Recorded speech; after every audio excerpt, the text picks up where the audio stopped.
You're on. Good morning, and thank you for joining us today on Friday, March 1st, 2024. We're holding a news conference here. Chief Jeremy Story of the Las Cruces Police Department will be coming up shortly to show you a couple of videos from the February 11th incident that claimed the life of Jonah Hernandez. He's also going to talk about his goals and his plans to help make Las Cruces a safer community. And by the way, my name is Dan Trujillo. I'm the Public Information Officer. If you would, I've already spoken to a few of the people here, a few of the members of the news media. There's going to be video shown, at least two different videos. It includes violent content, visually and audio. So please prepare yourself. Use whatever cautions you have if you're showing this live. After Chief makes his presentation, he'll be available to answer a limited number of questions. I've asked news media to be on this side so I don't have to be walking in front of the cameras to take those questions. Also, I'd like to thank city staff for being here. Our administration, deputy chiefs are here, city management, but most importantly, thank you to the officers who are here and who are out on the streets every day protecting us. So without anything further, please welcome Chief Jeremy Story.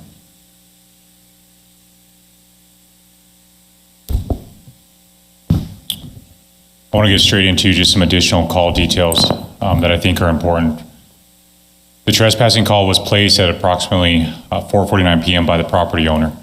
There's been a history of trespassing, vandalism, starting fires, erratic behavior, and people leaving needles on that property. Silva was confronted by the property owner the day before and asked or told to leave. There are no trespassing signs posted on that property. At the same time as this call, 2 additional males had broken into the back part of the property by cutting the fence. The videos you're about to watch are horrendous. They're exceptionally difficult to see. If I were not required to release them under the Inspection of Public Records Act, I would not. One thing I want to say on the record is that Officer Hernandez did nothing wrong. It could have happened to any of us, including me. The first video you will see is a surveillance video from the property. It will track Silva as he sees the police unit at the intersection and then moves to the canopy to wait for Officer Hernandez. He deliberately placed himself there to ambush Jonah. The second video is Officer Hernandez's body camera. The video starts when he's at the intersection of Valley and Amador. Viewer discretion is advised.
Central 97.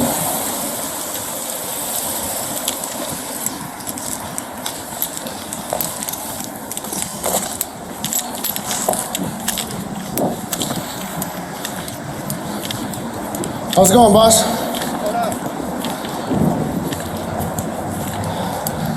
You been staying here for a while? What's up? Is this your place? So you're the one who called? You're the one who called? Huh? They called us, look.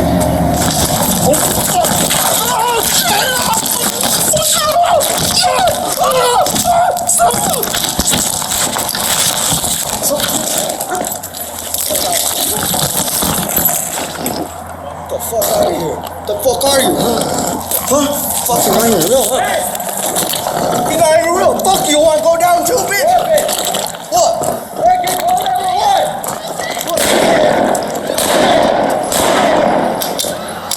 Fucking drop it! Call 911!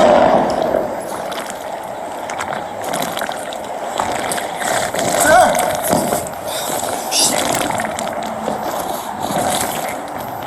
Hey! Call 911!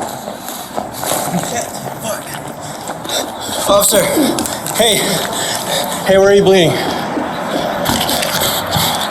Oh, shit. Shit. Hey,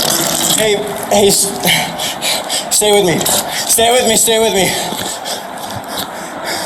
Hey, sir, officer, hey,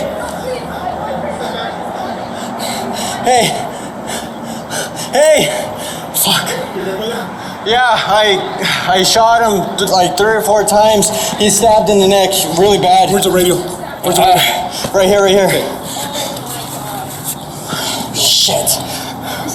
No. Civilian Cruces CCIA. No, he's bleeding really bad. He was stabbed Come on, in the brother. neck. Brother, please Hey. stay with us, man. Hey, The guy. stay with us, man. Shit. I need his radio, man. Fuck. He's got really bad right in the neck, right where my hand is. Officer down, officer down. Me, 335 Where are we at? Corner, Valley and Amador. Valley and Amador. Yes, At the Tip Top Trader Sock. Tip Top trailer. Hey, Officer down, officer down. fuck. Stay awake. Stay with us, man. Stay with us. Stay with us. Turn him on his side, brother, because he's choking on his blood. Turn him on his side. Okay, will you help me turn him over? Yeah, I got you. Got pressure on his neck. I got you. Hang in there, brother. Please hang in there. Oh my God, his head. I'm gonna get this. I saw him attack him, and I just grabbed my gun and I ran over here. Brother, please stay with us, Stay man. with us, man. I'm a former cop. I made it. You can make it too. Officer down, officer down. I think there's another wound on the back of his head. We're at Amador and Valley, officer down. Valley and Amador. I see him. Right here, to your right. Shit. Stay with us, man. You're gonna be okay. I've got you, all right? Careful, we got officers en route. Hey, there's a big gash in the back of his head. Hey, it's okay, man. Go back Who's to your the boyfriend? car. He's your boyfriend. Go back to the car. His neck, I've got pressure on Put his him on neck. his side, put him on his side. He's got lacerations on the side of his neck.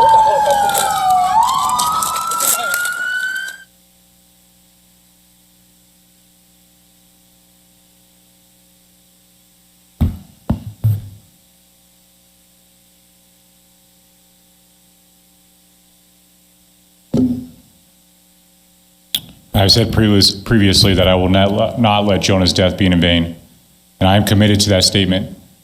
I will not stop until we see the change that makes Las Cruces and New Mexico safer. I want to talk about 3 short-term goals that I think we can accomplish quickly. that can make Las Cruces safer. The first is to fill the positions that we have. In 2023, the City Council authorized 18 additional police officer positions. We went from 202 to 220 commission officer positions. I currently have 195 officers, with 15 of those on field training that are tied to a field training officer. But that still gives me 25 vacancies as of today. I have the vacancies, I have the budget, it's filling the vacancies that's difficult. For context, we were as low as 161 officers at one point in 2021, so we've come a long way, but we still need to fill those positions. If I had those 25 positions filled, I can do a lot of things that I cannot do now. I could have officers or add officers to hotspot policing in high crime areas. I could add detectives to property crimes, but I have to fill those positions to make that happen. Right now, it's important to understand the landscape in policing. Fewer people than ever want to be police officers for a number of reasons. And the pool that we have, that small pool of qualified people who want to be police officers, all the agencies are fishing from that small pool. We're all hurting for people, and there's less people than ever that want to do this job, that are qualified. We have to be the most attractive police department in the area to be competitive, and that includes things like pay, morale, and community support. I want to talk about pay just a little bit to give you the big picture, the full story. It's very difficult to compare side-by-side agencies because the pay structure is different. For instance, Rio Rancho tops out at 5 years, and they have a longevity pay structure for additional years that's separate. We have steps that continue all the way up to the start of the 23rd year, so it's hard to compare side-by-side. But we are likely somewhere between 8th and 12th in the state. But it's important to zoom out even from there and see how we got there. Due to a number of factors, especially COVID, there was a period of time from the last contract where we went about 3.5 years without a raise until the new contract was negotiated. The old contract, all the raises had played out, and there was a delay in the negotiation due to COVID. And so when they negotiated the new contract, it included a 24% raise, 14% the first year, 5 and 5 the second and third year. 24%, which is significant, and that did a lot to bring us up from where we were. But as the second largest city in the state, I think we still have some work to do. And it's difficult to compete with some of these agencies like Albuquerque, State Police, Los Alamos, the areas that have oil money like Hobbs and Lee County, but we can try to do better so that we're closer to around the top 5 in the state. But pay is just one of those things, and it's by itself not going to solve this problem. Morale is important. That is in large part on me and my command staff to create a culture in a department where people want to be there to help with recruiting and retention. And then support from the community. These officers, this small group of people that want to be police officers, they get to shop around. It's a buyer's market. They get to look at what agency is the best for them and what community supports as police officers and values them. Looking at replacing or implementing new ordinances, we have ordinances that either are partially unconstitutional or fully unconstitutional. Look at replacing those with ordinances that can be enforced in their entirety, and look for new ordinances that would give officers tools to deal with some of the issues we're facing. We have to be thoughtful about this. We cannot rush it. At the same time, we also need to get on it and present ordinances that I think would have a positive effect. But they really do have to do two things if we're going to implement new ordinances. They have to have a positive effect, they have to be effective, and they have to be constitutional. The third short-term goal is to establish a real-time crime center. I've talked about that in different forums. But this is a picture from Farmington just to give you an idea of what the actual center looks like. But the goal is to do 3 things. The first is to prevent crimes from occurring, and I'll give you an example of how that might look. We are in the process of finishing our installation of the cameras downtown and getting them operational, but this would allow us to watch those live. So when we see somebody pick up a rock and throw it through a business window, they can direct officers to that area before they throw a rock through the next 9 business windows like it's happened in other areas of the city, to prevent crime, to solve and prosecute crime when it does occur. And we have these resources in place where when we have a robbery, an auto theft, a burglary, we can gather information about what vehicle did that person come in? What do they look like before they put the mask on? Where did they go? So we can gather information to, one, identify the person, and then to successfully prosecute them with that evidence. And then most importantly, to increase officer safety. As officers are responding to a call, the technicians, the operators in the real-time crime center can pull up relevant cameras. They can look and see, does that person have a weapon? What are they wearing? Where do they go? Are they hiding? They can gather information about what's actually happening and give it to the officers. That not only increases officer safety, but it also reduces ambiguity. And the less ambiguity, the better. We go into situations that are very chaotic with very little information. And anytime that happens, it increases stress. It increases the likelihood that something bad happens. So the more information we have up front, the safer it is for the officer and the less likely that that a mistake happens. The Real-Time Crime Center will allow us to integrate a lot of the resources and technology we already have, such as our camera trailers. This one's downtown. It will allow us to live view those, so when they're out of business and something is happening, we can then deal with it right away instead of after the fact. Traffic intersection cameras, especially in high crime and high crash areas, and then downtown cameras like I referenced. But ultimately, it's a force multiplier that adds eyes and ears to the city. And Las Cruces is 77 square miles. I generally have about 10 or 12 officers patrolling for a shift. They cannot be everywhere at once, and this allows us to have that force multiplier.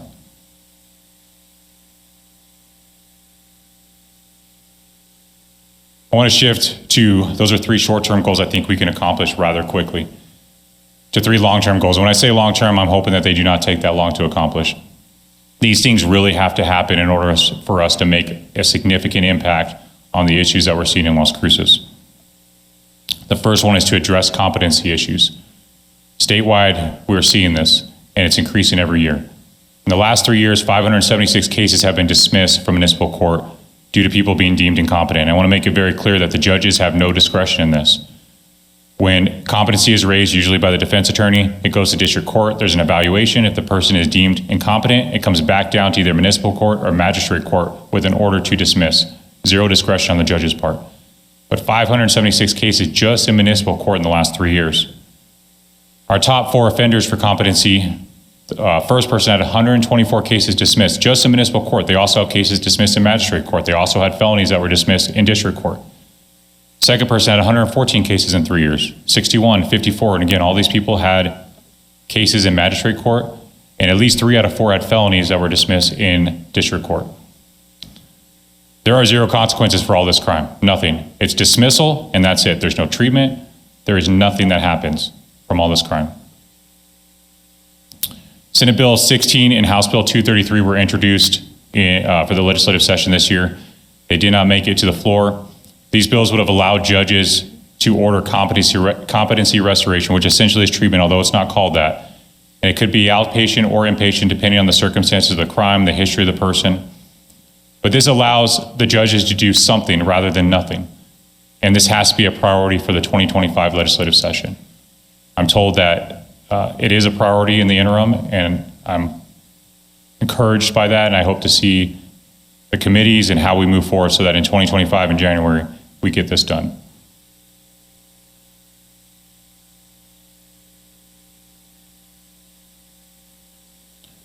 The next long-term goal, which again I hope does not take that long, is to address bail reform. In 2016, there's a constitutional amendment on the ballot that the vast majority of New Mexicans voted for, including me.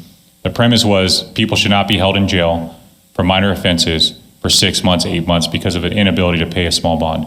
And I don't disagree with that notion. The problem is we went from keeping potentially too many people in jail to keeping almost nobody in jail. The burden to keep someone in jail is incredibly high. Judges have very little discretion, and it's not working for us. It's broken. As an example, I had one person in 2023 who was charged with 15 separate felony offenses and 28 separate misdemeanors in that 1 year alone. It is crime, arrest, release, crime, arrest, release, crime, arrest, release. I won't repeat it for that total number of crimes for 1 year, but that is the cycle we are seeing. To give credit where credit's due, both the House and the Senate passed Senate Bill 271 this year. The short title is Repeat Offender No Bond Hold. I'm hoping that's signed soon by the governor.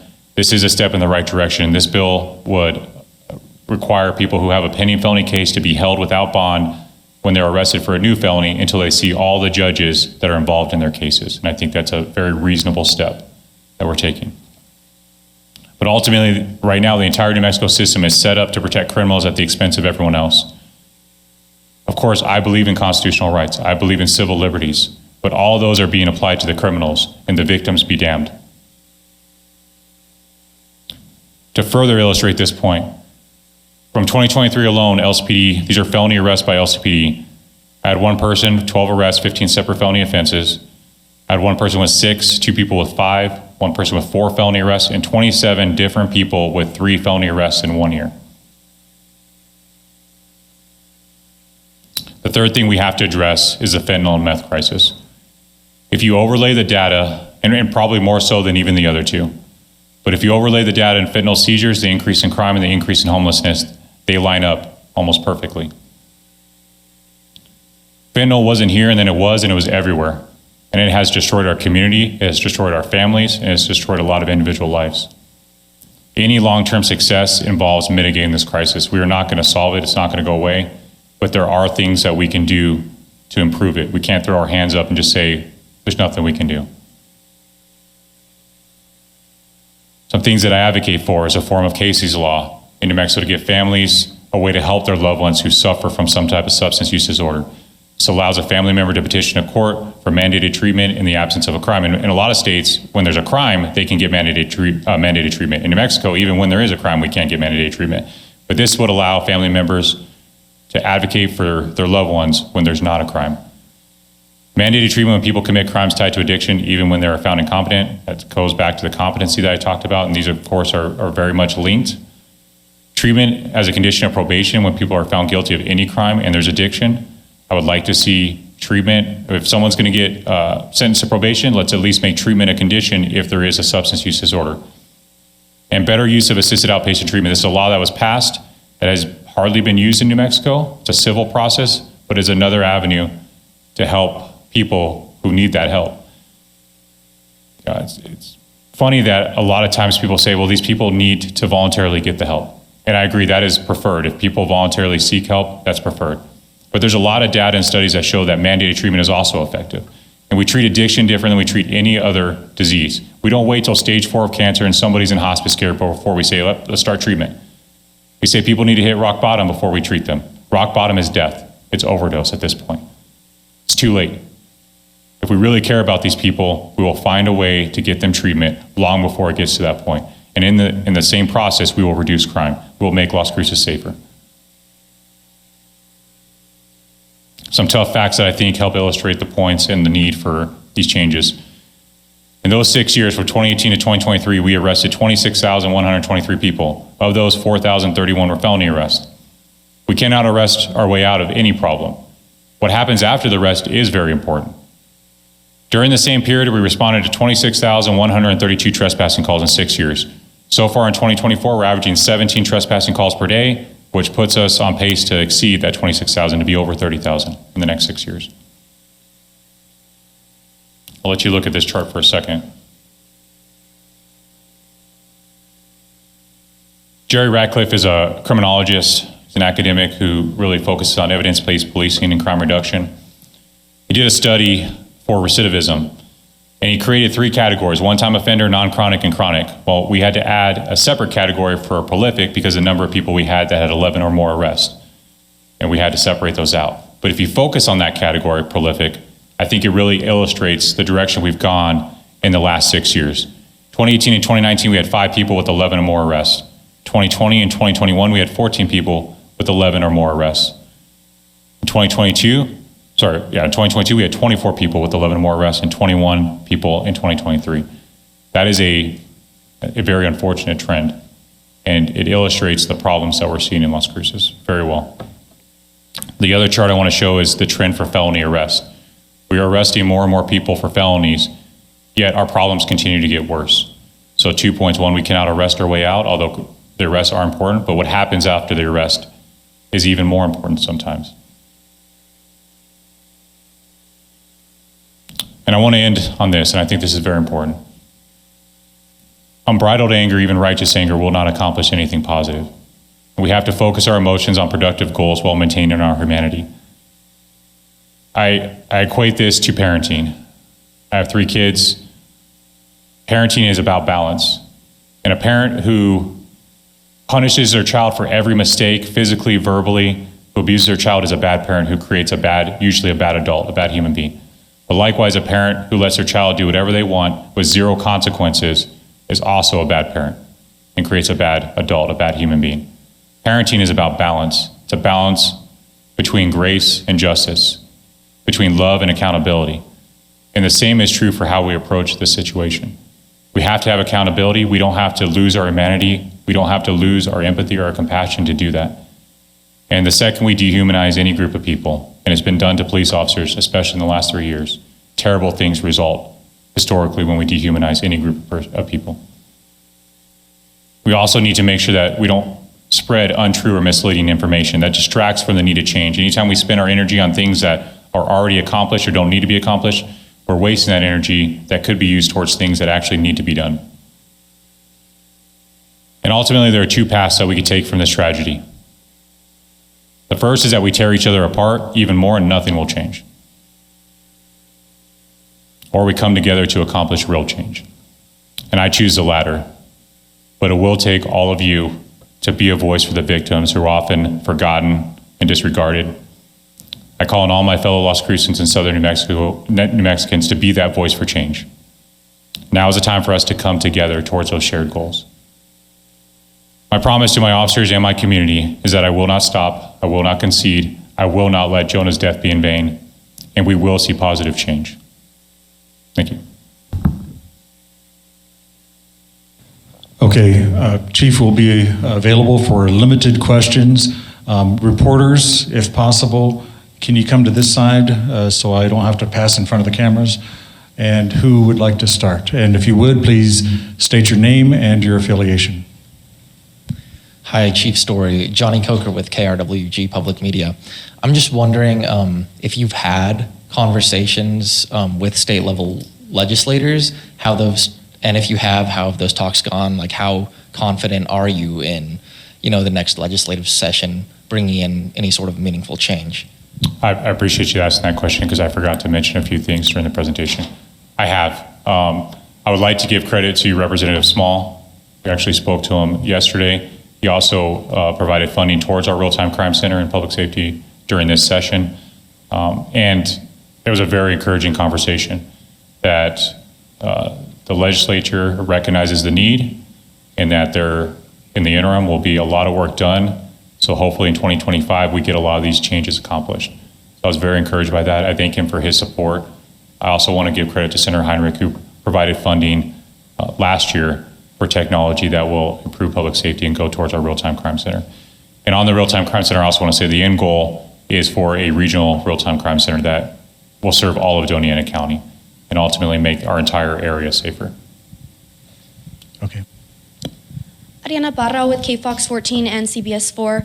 Chief Story, you talked a lot about these short-term goals. How soon can people of Las Cruces see those on the City Council agenda to be moved forward to vote on for funding and things like that? So I do want to clarify, for funding right now, every budget request we've asked for in the last 4 or 5 years that I'm aware of has been approved, including those 18 additional positions. So the budget issue is, and I'll take more money, of course, as a police department, but it's not necessarily a budget issue. It's filling those positions that we had. And that's ultimately on me and working with city management, which we've done a lot in that area. And I think in this environment, we've done okay, but we have to find a way to fill those other 25 spots. When it comes to the ordinances, it's up to staff to bring those forward. So like I said, we need to be thoughtful, but this is something we're going to work on starting next week. Good morning, Chief. Sam Harrison-Woods, KVIA. Sir, when you showed us that video at the beginning, you prefaced by saying that if you didn't have to, you wouldn't, understandably so, given the nature of what it included. Sir, just my question for you, the first time you had to watch it, what went through your mind? I don't know how to describe that, to be honest, and I mean it when I say if I didn't have to release it, I wouldn't.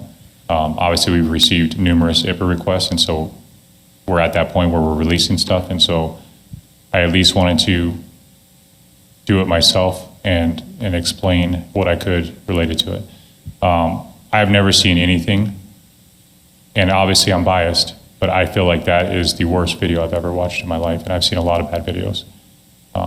And the people, it has affected people that are unaffected or seemingly unaffected by anything.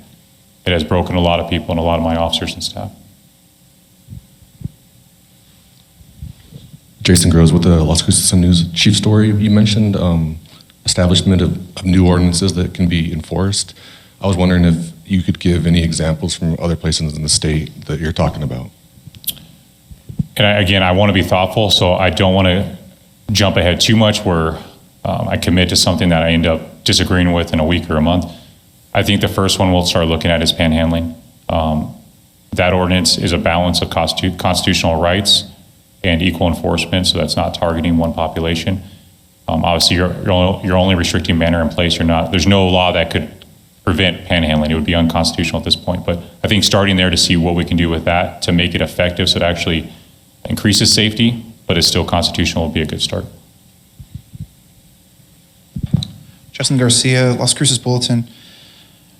You know, one of the points of information that you provided us was about officer retention.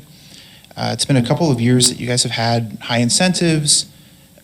Can you kind of talk to us, you know, especially given your experience overseeing the police academy, can you kind of talk to us about the kind of what you're seeing when you talk to those people who are enrolling and what they tell you about, like, well, you know, maybe I wasn't really sure, or maybe this was a calling, or and then what they say when they're leaving to go to other departments? I don't think I've had anybody leave for another department in a long time. Our retention has actually been very good. Our attrition rate, the amount of retirements we have, is drastically reduced, in part because of the incentives. So that's been a success. We have stopped the flow of people leaving the agency. It's hiring the new ones that becomes difficult. And people don't want to do this job for a number of reasons. I mean, being a police officer is an incredibly difficult job, and it is way harder today than it was when I started. And so just the pool of people that want to be a police officer is drastically reduced. When I started, we had over 1,000 applications for my academy, and now we'll be lucky if we get 400 or 500, and 400 or 500 is what it takes to start a 20-person academy. Sofia Perez from Univision. My question is, and maybe following up with this one, what would be your message for those that fear of going into the police and all this because of this situation? I said this at the last conference, but we need people that are committed to this profession. And it's okay, obviously, to have fear, to have anxiety, to have a little apprehension. You wouldn't be human if you didn't, or I'd have concerns if you didn't. But if it's something that overwhelms you, then don't apply, don't do this job. It is a difficult job, it is dangerous, and it takes a special person to do it. Okay, we can take a few more questions. Chief Story, you talked a lot about, you know, addressing the fentanyl crisis and the drug issue here in Las Cruces. Do you know if the toxicology report came back? Do you know if Armando Silva was on drugs when this incident did happen? I do not have toxicology back yet. Diana Villanueva with Telemundo. We heard the closure of Cruces Triage Center. We know the El Paso Police Department use a lot of that service. Do you have an opinion of the closure of that service, and if you want that be replaced in the future? Yeah, I'm assuming you meant the Las Cruces Police Department to use that service, the Crisis Triage Center? Yes. Mm-hmm. It is a resource that we use quite a bit. I don't know that it's a resource that's definitely needed, but I don't know how much it impacts the things I talked about. The people that went to the Crisis Triage Center were all voluntary. So these are people who recognized they needed some help, they're in crisis, and they sought out that help. A lot of times when we're dealing with people that are addicted to fentanyl and or meth, we offer services. They don't want help at that point. They're not obviously thinking rationally, and so it's difficult to make that decision to get help. But I do hope the Crisis Triage Center reopens. Hey, Chief, got another quick question. Was just sent this from a coworker of mine. Do you know why the unit at the crime scene for Officer Hernandez was different than the one at the funeral? I don't understand the question. He was asking about the vehicle, the unit. The vehicle is a symbol of honor that we use to represent Officer Hernandez, and we wanted to make sure that it was the nicest vehicle possible. So the vehicle we used was a brand new car. Okay, thanks, sir. Okay, any other? So I asked you this at the first press conference. I wanted to ask it again in light of this video now being public. Are you planning on making any policy changes or any practice changes following this incident? Any kind of decisions about kind of officer conduct or types of calls that are responded to or how they're responded to or anything like that? We're still conducting a review to look for lessons learned. Obviously, doing that review is a very difficult task for the people that have to do it. Like I said in the beginning, I personally believe that he did nothing wrong and it could have happened to any one of us. But we will still look for lessons learned and find ways that we can train to try to not let it happen again.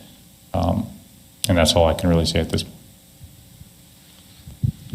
Chief Story, the last council meeting, there were a lot of comments from the public about just increasing patrols in certain areas. I think you said that you have 12 officers per shift patrolling. That's minimum staffing, although sometimes we're below that, yeah. Have you increased over time, and have you seen any kind of results, and is that even like a realistic solution? So like I said before, so in the last 2 years, we have really focused on evidence-based policing. Part of that is hotspot policing. So anytime you're not on a call, being in a hotspot, because we know that's how you reduce crime. Random patrol doesn't work. So that's been the focus. The problem is we respond to between 450 and 500 calls per day. And you think about that, an officer's on a call in their district, and they have 4 or 5 calls waiting for them when they clear it. So the time they have that's available to then just patrol in high crime areas, hotspots, is very limited. So that's why hiring 25 additional police officers will allow me to spend a lot more time in those hotspots and reducing our call volume. As we reduce our call volume, we'll increase our free time to spend in hotspots, which will hopefully further reduce our call volume. And we turn it from a vicious cycle downward to go the other direction, hopefully. And by the way, we're only accepting questions from news media right now. If you do have questions later on, get with me and I'll try to answer that.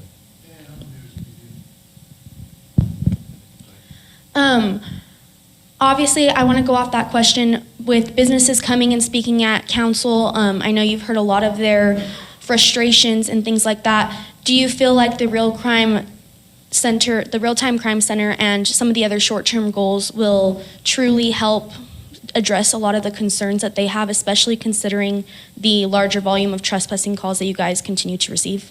It's going to take all the things I mentioned, but those short-term goals will help. Will they completely change the game? Probably not. But they will give us some tools. So in the meantime, until we get the other things done, we can still improve the situation. Okay, of course, name and affiliation. Thank you, sir.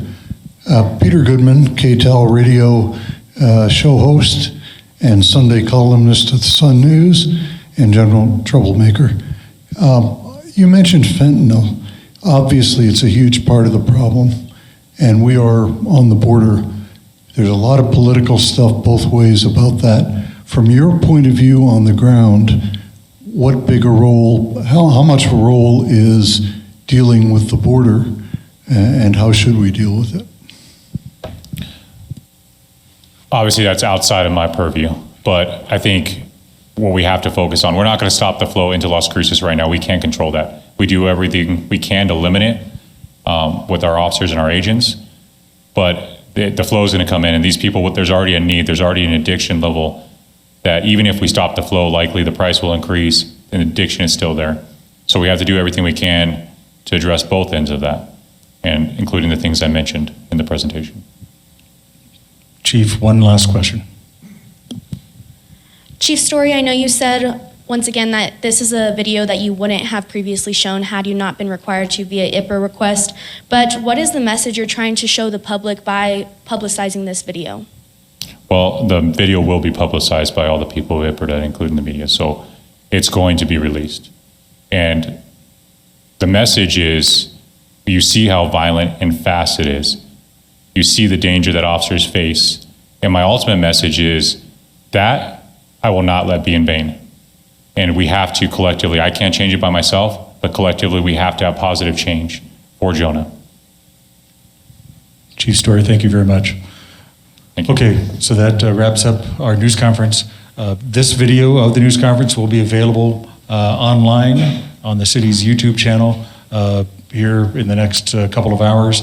We thank you very much for being here.